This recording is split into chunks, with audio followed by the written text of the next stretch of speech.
நம்ம நிலத்துல பக்கத்து வீட்ல பெர்மிஷன் கேட்டுட்டு, அந்த கம்பியெல்லாம் கட் பண்ணிட்டு நம்ம காம்பவுண்ட் போடுறோம். அவங்க வீட்ல இருக்கக்கூடிய சேவல் நம்ம இடத்துக்கு வந்துருச்சு. அந்த சேவல அழகா பக்கத்துல இருந்து பார்த்து வீடியோ எடுத்துட்டு இருந்தாரு. அது ஒண்ணுமே செய்யல. ஆனா என்ன பார்த்தா அது அலறுது. தெரியாம நான் இத கோழின்னு வேற சொல்லிட்டேன். சாரி. என்னப்பா உன்னை பார்த்தா அது பயப்படல. என்ன பார்த்தா அது பயப்படுது.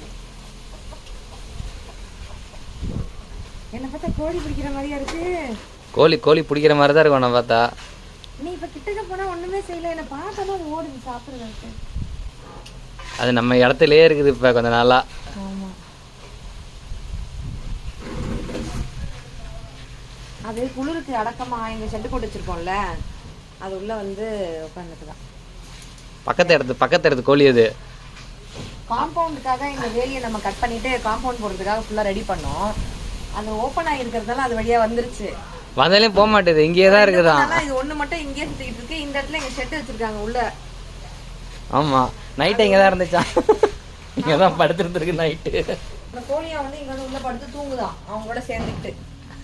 ஃப்ரெண்ட்ஸ் ஆயிடுச்சு. தெரியாம நான் கை வச்சிருந்துச்சு. ஷார்ப்பா தான் இருக்குண்டா. கையெல்லாம் கிழிச்சிரும். சும்மா நம்ம எங்கேயா நின்னாலும் ஒரு சாப்பாடு போகல. அந்த என்னடா ஷார்ப்பா இருக்கு.